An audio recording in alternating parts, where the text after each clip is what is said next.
नमस्कार, द्वीप दर्पण में आप सभी का स्वागत है। आइए एक नजर डालते हैं आज के मुख्य अंश पर। मायाबंदर स्थित जिला जेल में योग सत्र आयोजित।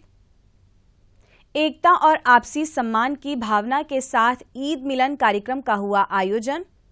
और सांसद ने किया दूरदर्शन केंद्र पोर्ट ब्लेयर का दौरा। अब द्वीप दर्पण विस्तार से।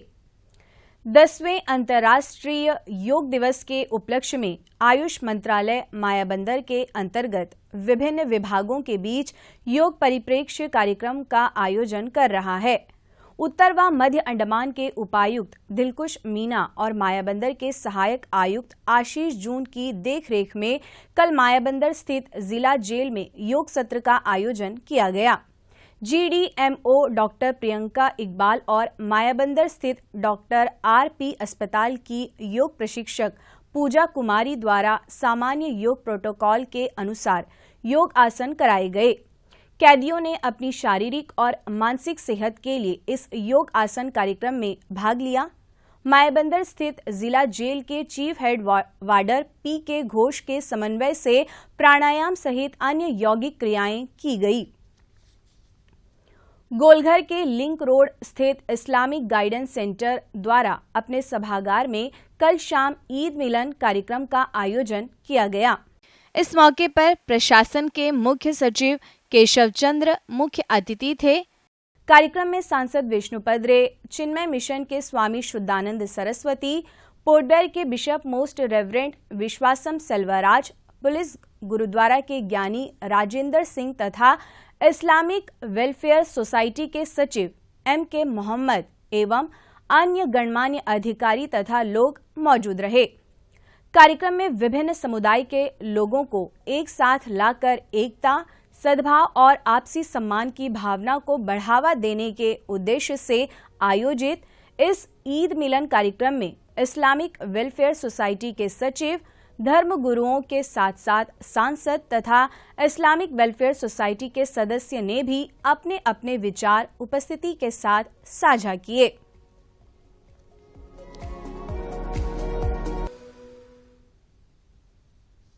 इस मौके पर कि आज हमारा ईद का दूसरा दिन है, तो सबसे पहले मैं सबके लिए ईद मुबारक पेश करता हूं। हर चीज देने वाले को हम रब कहते हैं, यानी परमेश्वर। तो उस अल्लाह को हम वाहिद मानते हैं। उसका मैं शाहिद हूं, यानी मैं खुद कहता हूं कि अल्लाह तू मेरा रब है, तू ही ये पूरा साधन सामग्री का पैदा करने वाला है। तो हमारे जो शास्त्र है दे डिक्लेयर कि सत्यम जो है वो एक है। एकम सत्यम विप्रा बहुधा वदंती। जो रियलिटी है that is only one, but there are different ways of presentation, the manifestation. जो अल्टीमेट जो सत्य है, हम जिसको ईश्वर बोलते हैं, वो एक है, लेकिन उसको जो विद्वान लोग हैं वो अलग अलग तरीके से उसको प्रस्तुत करते हैं। We talk about unity, we talk about peace, we talk about love, which every religion speaks. Unfortunately, शायद ये केवल, मुझे लगता है, केवल एक कॉन्सेप्ट के समान रहता है। It doesn't go into the heart. इसीलिए हमारे बीच में समस्या होती है। भारत एक ऐसा देश है, you can call it, और इंडिया इज रिलीजियस कंट्री। यहाँ पर ईश्वर को विश्वास करने वाले, ना करने वाले नहीं के बराबर है। शायद अलग अलग धर्म होगा, लेकिन ईश्वर पर हम सबको विश्वास करते हैं। So we can call our nation, Bharat को, कि एक रिलीजियस कंट्री है। सभी से गुजारिश करता हूँ कि ईद का त्यौहार एक कर्तव्य और अल्लाह पर विश्वास रखना एक ईद का त्यौहार है। ईद, कई मेरे भाई बैठे हैं, पहले माफी मांग लेता हूँ। कई कहते हैं हम जीव हत्या नहीं करते। नहीं, जीव हत्या हर चीज में है। पानी में कीड़े हैं, अनाज में कीड़े हैं, पत्थर में भी कीड़े हैं। आप कहां तक बचोगे? दूसरी बात, जब हजरत इब्राहिम, उन्हें एक बेटा बुढ़ापे में अल्लाह ने दिया, वो भी बड़ी मन्नत मांगने के बाद, बड़ी प्रेयर करने के बाद, दुआ करने के बाद। और याद रखना, जो मंदिर, मस्जिद, गुरुद्वारा, चर्च, ये हमारे मन के शांति की भावना के लिए है, या भगवान नहीं। भगवान तो आपके घर में भी बैठा हुआ है, परमात्मा खुदा आपके घर में भी बैठा हुआ है। अंडमान निकोबार द्वीप समूह है जहाँ में धर्म का, जात पात का लड़ाई नहीं था। यह अंडमान सबसे बड़ा आपको दिया। और मैं दीक्षा लिया गुरु का, रोज सुबह कहता हूँ, ध्यान भी करता हूँ। मेरे पास जो व्यक्ति भी आएगा, अर्थ से, वाक्य से, कर्म से उसका काम करने के लिए मैं बद्ध हूँ। यही मेरा जिंदगी है, यही मेरा जिंदगी है। ये जो त्यौहार है इसे बकरीद के नाम से जाना जाता है, लेकिन ये जो नाम है एक तरह का मिसनोमर है, क्योंकि बकरीद से लगता है कि खाने पीने और मौज उड़ाने की चीज़ है, जबकि इसका जो असल नाम है वो है ईद उल अज़हा। अज़हा का मतलब है सैक्रिफाइस, कुर्बानी। और कुर्बानी और सैक्रिफाइस से हम ईश्वर के सामने समर्पण की जो भावना है वो व्यक्त करते हैं। तो ईद उल अज़हा का सबसे बड़ा संदेश यही है कि हम कुर्बानी करें और उससे ईश्वर की करीबी को पाएं। हम सबों को साथ में रहना पड़ेगा, और त्योहार आते ही इसी कारण है कि हम त्योहारों में आपस में दूसरे से मिलते हैं, चाहे वो ईद हो या चाहे होली हो, चाहे दिवाली हो। पहला चीज होता है हम एक दूसरे से मिलते हैं।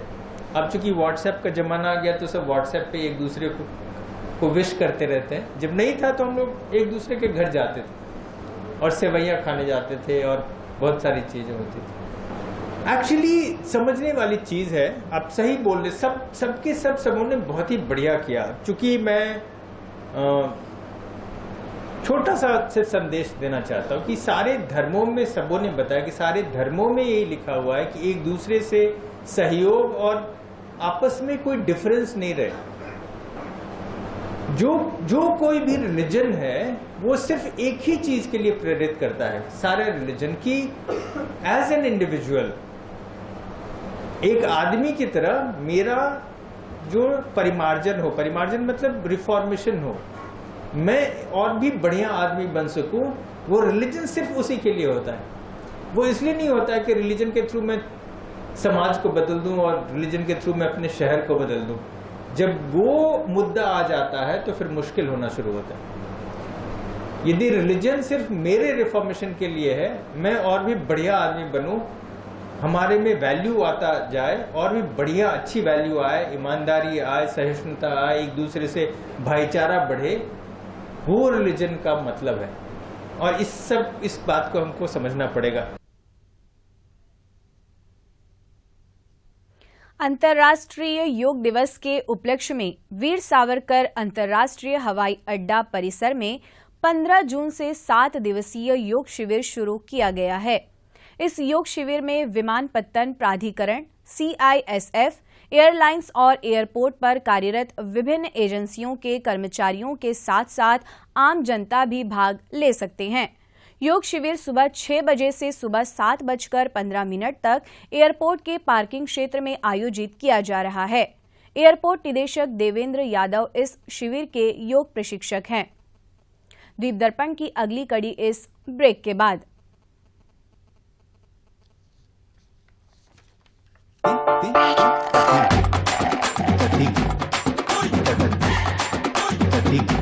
ओपन सनरूफ,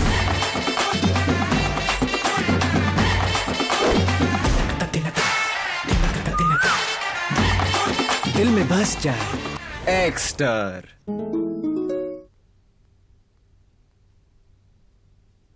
दूरदर्शन केंद्र पोर्ट ब्लेयर का साप्ताहिक कार्यक्रम फेस टू फेस में सांसद विष्णुपद रे के साक्षात्कार का प्रसारण किया जाएगा, जिसका विषय होगा सांसद के समक्ष मुद्दे। इस कार्यक्रम का प्रसारण कल शाम 6 बजे किया जाएगा। द्वीपों के सांसद विष्णुपद रे ने आज दूरदर्शन केंद्र पोर्ट ब्लेयर का दौरा किया। दूरदर्शन पहुंचने पर निदेशक अभियांत्रिकी ए चित्रा ने शॉल ओढ़ाकर उनका स्वागत किया। इस मौके पर आकाशवाणी पोर्ट ब्लेयर तथा दूरदर्शन केंद्र पोर्ट ब्लेयर की उप महानिदेशक एम वासुकी, आकाशवाणी पोर्ट ब्लेयर तथा दूरदर्शन केंद्र पोर्ट ब्लेयर की कार्यक्रम प्रमुख मीना प्रकाश एवं केंद्र के अन्य अधिकारी तथा कर्मचारी उपस्थित रहे। इस बीच सांसद ने दूरदर्शन से बातचीत के दौरान द्वीप समूह के विकास से जुड़े महत्वपूर्ण पहलुओं के बारे में बताया। हमारे द्वीप समूह का मैंने लेफ्टिनेंट गवर्नर साहब से सुबह मेरा मुलाकात हुआ 9:45 में सुबह। तो एक समस्या को खास करके था जो पब्लिक हियरिंग राज्यपाल महोदय ले चर्चा इसमें हुआ। तो चर्चा के बाद एक चीज़ फैसला हुआ, नौकरी दो, ट्रांसफर करो, ये काम उपराज्यपाल महोदय का नहीं है, एक एडमिशनल काम है। जो लोगों की समस्या है, गांव का, रास्ता का, पीने का पानी का, लाइट का, गवर्नमेंट बेनिफिट्स बेसिक नीड्स को नहीं मिलता, ऐसा व्यक्ति हेल्थ में, शिपिंग में, गौशाला में, इन्वेस्टमेंट का, फिशरीज, एग्रीकल्चर आदि सेक्टर्स में जो नीड्स गवर्नमेंट देता है, उस नीड्स को कोई जगह कमी है। क्या शिकायत है? ओल्ड एज पेंशन कोई जगह मिलता नहीं है, कोऑपरेटिव बैंक पेंशन दिक्कत देता नहीं है, old age pension, window pension आदि पेंशन प्रॉब्लम्स है। वो अपना शिकायत जो है, जिसको चाहिए अपना बात कर सके। राज्यपाल आज खुशी होकर बोला, मैं आइलैंड द्वीप समूह का वीडियो कॉन्फ्रेंसिंग के माध्यम से वार्ता करेंगे, रिकॉर्डिंग होगा, एक्शन होगा। सिमिलरली पोर्ट ब्लेयर में कोशिश करेंगे ताकि लोगों से मिले, बातचीत करें। बट एलजी साहब है, उनको एडमिनिस्ट्रेटिव काम करने मत कर दो, डिसीजन बॉडी का चीफ है, ये बात भी हुआ। खास करके और एक बात भी हुआ, एमपी का साथ में कुछ वार्तालाप करना, डिसीजन लेना, प्रोग्राम्स के ऊपर में क्या कार्यक्रम करेंगे, चर्चा हुआ। ये ओपिनियन हम लोगों से लेंगे। तो हमारे पास एक थिंक टैंक है, उसका बातचीत करके मैं जाऊंगा बातचीत आगे बढ़ाने के लिए। सिमिलरली अंडमान निकोबार द्वीप समूह का और कुछ बात हुआ, खास करके ये दो मेन तो था, खास करके ये बातचीत हुआ। लोगों को तो जाना है, निकोबार ग्रुप का आइलैंड्स का बहुत ही बुरा हालत है। सिंह साहब को बोला मैंने खुल के, जी साहब उसके जरूर विष्णु जी बात करेंगे, बैठेंगे आपसे, ये बात उनसे हुआ। एलडी साहब हम लोग को द्वीप समूह में पहले बहुत काम किया और मोदी जी का बहुत बड़ा सपना उनको लेके आया, बड़ा बड़ा प्रोजेक्ट बनाना चाहता है, रोजगार मिलेगा, इसलिए सबसे अच्छा में तो सब काम हुआ। उम्मीद है अब उन्होंने काम शुरू करेंगे। बाद में कार्यक्रम प्रमुख मीना प्रकाश ने दूरदर्शन की ओर से सांसद को स्मृति चिन्ह भेंट की।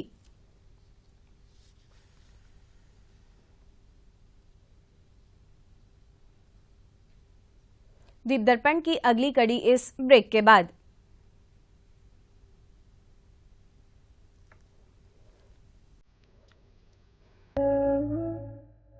नाड़ी शोधन या अनुलोम विलोम प्राणायाम। किसी भी आरामदायक स्थिति में बैठ जाएं। श्वास गहरा, नियमित तथा नियंत्रित होना चाहिए। मेरुदंड व सिर को सीधा रखें और आंखें बंद कर लें। गहरी श्वास के साथ शरीर को शिथिल कर लें। बाईं हथेली को बाएं घुटने पर ध्यान मुद्रा में रखें। दाएं हाथ को प्राणायाम मुद्रा में रखें। तर्जनी और बीच की उंगली को ऐसे मोड़ें। दाएं अंगूठे से दाएं नासिका छिद्र को बंद करें। अब बाएं नासिका छिद्र से श्वास लें। अपने शरीर में प्राण रूपी श्वास के आवागमन को महसूस करें। फिर बाएं नासिका छिद्र को अनामिका और कनिष्ठिका से बंद कर लें और दाहिने नासिका छिद्र से श्वास छोड़ें।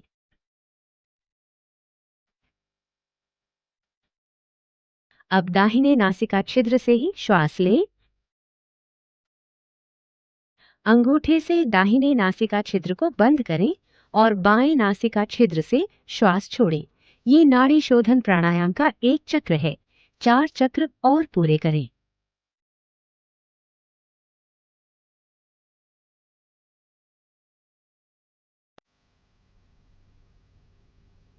द्वीप दर्पण में आप सभी का पुनः स्वागत है। इंदिरा गांधी राष्ट्रीय मुक्त विश्वविद्यालय ने जुलाई में शुरू होने वाले शैक्षणिक सत्र के लिए ओपन और डिस्टेंस लर्निंग ऑनलाइन मोड के माध्यम से पेश किए जाने वाले अपने शैक्षणिक कार्यक्रमों में दाखिला और पुनः पंजीकरण की घोषणा की है। विश्वविद्यालय गहन मास्टर डिग्री कार्यक्रम, स्नातक डिग्री कार्यक्रम, विभिन्न विषयों में पीजी, डिप्लोमा और सर्टिफिकेट कार्यक्रम प्रदान करता है। दाखिला और पुनः पंजीकरण के लिए आवेदन 30 जून तक ऑनलाइन जमा किया जा सकता है। IGNOU, MBA, MCA, MTTM, library science जैसे महत्वाकांक्षी रोजगार उन्मुख पाठ्यक्रमों के अलावा कला, विज्ञान और वाणिज्य के विभिन्न विषयों में UGC द्वारा मान्यता प्राप्त मास्टर्स और बैचलर्स डिग्री कार्यक्रम प्रदान करता है। अधिक जानकारी के लिए पोर्ट ब्लेयर इग्नू क्षेत्रीय केंद्र, जवाहरलाल नेहरू राजकीय महाविद्यालय के अध्ययन केंद्र, मायाबंदर के महात्मा गांधी राजकीय महाविद्यालय, हडबे के राजकीय model senior secondary school, Campbell Bay के coast guard public school, Car Nicobar और कमोटा पर संपर्क कर सकते हैं। वृक्षाबाद के CRC द्वारा डेयरी फार्म स्थित पिलार स्वास्थ्य केंद्र तथा गैर सरकारी संगठन राशन रशीद फाउंडेशन के सहयोग से विश्व सिकल सेल अनीमिया दिवस के सिलसिले में आज सुबह पिलार स्वास्थ्य केंद्र में रक्तदान शिविर आयोजित किया गया। इस अवसर पर रक्तदाताओं ने स्वेच्छा से रक्तदान किया।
इस बीच अस्पताल की नर्सिंग सुप्रिंटेंडेंट S. स्कोलास्टिका, CRC की निदेशक सुमिता मोल S तथा राशन रशीद फाउंडेशन के निदेशक MP अब्दुल रशीद ने रक्त से संबंधित रोग सिकल सेल अनीमिया को जागरूक करने और रक्तदान के लिए लोगों को प्रेरित किया।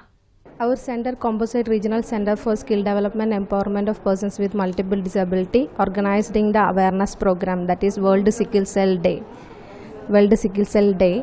So we are collaborating with the Pillar Hospital and Ration Rashid Foundations. The main aim of the program is create the awareness for the publics. That's why we are organized the blood donation camp. So World Sickle Cell Day is a chronic disease. It's affecting the community people. So it's a chronic disease. So main aim of the program is we have to create the awareness for the publics. That's why we are organizing this program. Pilla Health Center started in the year 1976 and our blood bank in Pilla Health Center started in the year 2010, September 8th. And we are happy to organize this blood donation camp in our hospital in association with the CRC on Sickle Cell Day. And today, being this Sickle Cell Day, this camp is organized, blood donation camp is organized in our hospital. And mainly we are organizing this blood is distributed to people who are in need of, mainly the public who are coming from different islands and different hospitals. आज world sickle cell day है, तो इस उपलक्ष्य में CRC और ration Rashid foundation द्वारा एक blood donation camp का आयोजन इस पिल्लार हॉस्पिटल में किया गया है। एक रेयर ब्लड डिजीज़ है, तो इसी उपलक्ष्य में आज हमारा एक ब्लड डोनेशन का प्रोग्राम या पिल्लार हॉस्पिटल में आयोजित किया गया है। तो इससे मैं सारे द्वीपवासियों से रिक्वेस्ट करता हूँ कि आप लोग कंटिन्यूस ब्लड डोनेट करें, क्योंकि अगर आपका एक ब्लड का यूनिट से 3 लाइफ बच सकता है। और इससे एक फ़ायदा ये भी है कि अगर आपको कुछ प्रॉब्लम है, कुछ परेशानी है तो उसका एक अर्ली डिटेक्शन भी हो सकता है ब्लड डोनेशन से। तो ब्लड डोनेट करें और खुद को भी स्वस्थ रखें और साथ ही साथ समाज में एक बहुत बड़ा योगदान, जैसे कहा जाता है कि रक्तदान एक महादान है, तो ये वाकई में एक महादान है। और आप लोग सभी से रिक्वेस्ट है कि कंटिन्यूस ब्लड डोनेट करें। अपना 3 महीना का जो गैप है, कभी भी जाके आप कोई भी स्वेच्छा से, पिल्लार हॉस्पिटल हो गया, क्योंकि अंडमान निकोबार में 2 रजिस्टर्ड ब्लड बैंक्स हैं, एक पिल्लार हॉस्पिटल हो गया और एक जीबी पंत है, तो आप कहीं पे भी जाके अपने स्वेच्छा से कभी भी आप कर सकते हैं। यकीन मानिए, ब्लड डोनेट करिए, बहुत अच्छा लगेगा।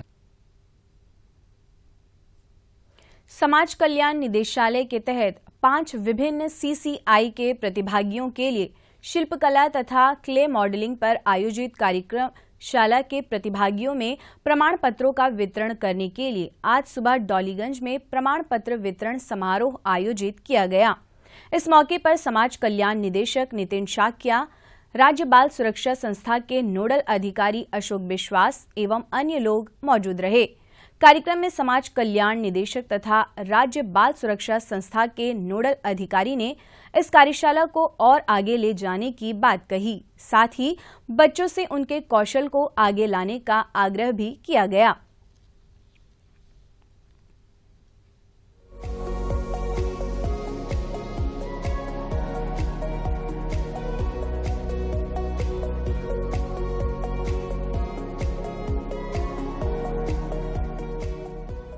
और ये हमारी एक शुरुआत है, हम अभी जब शुरू किए हैं। और हमने जब डे 1 पे जब हमने प्रोग्राम को शुरू किया था, हमारे होम्स के जितने भी स्टाफ्स आए हैं उन्होंने भी यहाँ पे ट्रेनिंग लिए हैं। तो इस कार्यक्रम को यहीं पे खत्म न करते हुए हमें इसको आगे तक लेके चलना है। जैसे हमारे सारे होम्स के स्टाफ उसी बच्चों से क्लेस के सामान बना करके हर मंथली बेसिस पे सोशल वेलफेयर डिपार्टमेंट में एक रिपोर्ट भेजेंगे कि हमने इतना सामान हमने बना दिया है। ये धीरे धीरे एक वक्त ऐसा आ जाएगा कि हमें कोई सामान परचेज करने की जरूरत नहीं पड़ेगी। जैसे मोमेंटोस पे हम लोग दे सकते हैं, हम लोग उसको सेल काउंटर है, सरोवर जेल है वहाँ पे सेल काउंटर है, सागरिका के सेल काउंटर है, चैटम की सेल काउंटर है और भी कई सारे सेल काउंटर पे सारे सामान को वहाँ तक पहुँचा सकते हैं। और मैं चाहूंगा कि जो हमारे CCI है, साथ ही साथ जो अंडमान निकोबार के बाकी जो बच्चे हैं उनके साथ मिलकर इस तरह की कला को और निखारा जाए, ताकि ये एक ऐसी कला है जिसमें बच्चों के अंदर जो विचार डेवलप होते हैं उसको हम क्रिएटिविटी के तौर पे बाहर लेके आते हैं। और बाहर तो वो एक मूर्ति बन रही होती है, लेकिन अंदर जो बच्चे के जो मन का जो विकास होता है, जो उसका एक कैरेक्टर बिल्डअप होता है, उसकी बात ही कुछ अलग रहती है।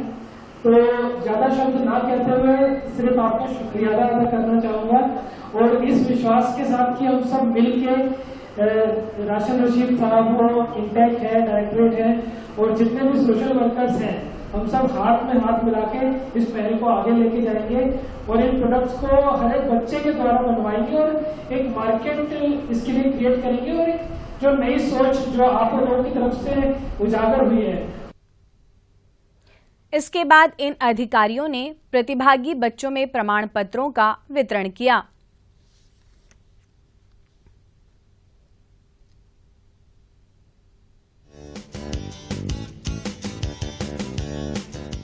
मालवाहक जहाज MV चुगलम 22 जून को शाम 4 बजे चातम जेट्टी से कार निकोबार, चावरा, तरेसा, कछाल और ननकौड़ी होते हुए कैमल बे के लिए रवाना होगा और संबंधित बंदरगाहों पर माल उतारने और लोड करने के तुरंत बाद पोर्ट ब्लेयर के लिए रवाना होगा। कार्गो की लोडिंग कल से शुरू होगी। सभी माल भेजने वालों से अनुरोध है कि वे यात्रा को यथावत बनाए रखने के लिए लोडिंग शेड्यूल का पालन करें। सभी माल भेजने वालों को यह भी सलाह दी जाती है कि वे ट्रांसशिप किए जाने वाले कार्गो की वास्तविक मात्रा बुक करें, क्योंकि अतिरिक्त कार्गो की अनुमति नहीं होगी। और अब मौसम। अंडमान निकोबार द्वीप समूह के लिए स्थानीय मौसम पूर्वानुमान में बताया गया है कि द्वीप समूह के कई स्थानों पर हल्के से मध्यम वर्षा होने की संभावना है। इस दौरान हवा की गति 25 से 35 किलोमीटर प्रति घंटा रहेगी। इस बारे में अधिक जानकारी और सूचना के लिए राज्य आपात संचालन केंद्र से हेल्पलाइन नंबर 1070 तथा जिला आपात संचालन केंद्र से हेल्पलाइन नंबर 1077 पर संपर्क किया जा सकता है। समुद्र में आपदा स्थिति और सहायता के लिए तटरक्षक के खोज एवं बचाव एजेंसी से टोल फ्री नंबर 1554 पर संपर्क किया जा सकता है। अंतर्द्वीपीय जलयान यात्रा संबंधी सूचना। MV लॉन्ग आइलैंड स्वराज द्वीप की यात्रा पर कल सवेरे 6:30 बजे पोर्ट ब्लेयर से प्रस्थान करेगा और इसकी वापसी कल ही सवेरे 9 बजे स्वराज द्वीप से पोर्ट ब्लेयर के लिए होगी। MV पीलो मिलो शहीद द्वीप की यात्रा पर कल सवेरे 6:30 बजे पोर्ट ब्लेयर से प्रस्थान करेगा और इसकी वापसी कल ही सवेरे 8:45 पर शहीद द्वीप से पोर्ट ब्लेयर के लिए होगी। MV पीलो मिलो शहीद द्वीप की यात्रा पर कल दिन में 11 बजे पोर्ट ब्लेयर से प्रस्थान करेगा और इसकी वापसी कल ही दोपहर बाद 2:30 बजे शहीद द्वीप से स्वराज द्वीप होते हुए पोर्ट ब्लेयर के लिए होगी। MV कमोटा स्वराज द्वीप की यात्रा पर कल दिन में 11:30 बजे पोर्ट ब्लेयर से प्रस्थान करेगा और इसकी वापसी कल ही शाम 3:30 बजे स्वराज द्वीप से शहीद द्वीप होते हुए पोर्ट ब्लेयर के लिए होगी। MV लॉन्ग आइलैंड शहीद द्वीप होते हुए स्वराज द्वीप की यात्रा पर कल दोपहर बाद 2:30 बजे पोर्ट ब्लेयर से प्रस्थान करेगा और इसकी वापसी अगले दिन सवेरे 5:30 बजे स्वराज द्वीप से शहीद द्वीप होते हुए पोर्ट ब्लेयर के लिए होगी। सभी जलयानों के यात्रा कार्यक्रम मौसम की स्थिति पर निर्भर होंगे। अंत में मुख्य अंश एक बार फिर। मायाबंदर स्थित जिला जेल में योग सत्र आयोजित। एकता और आपसी सम्मान की भावना के साथ ईद मिलन कार्यक्रम का हुआ आयोजन। और सांसद ने किया दूरदर्शन केंद्र पोर्ट ब्लेयर का दौरा। इसी के साथ ही आज का यह द्वीप दर्पण कार्यक्रम यहीं पर समाप्त होता है। नमस्कार।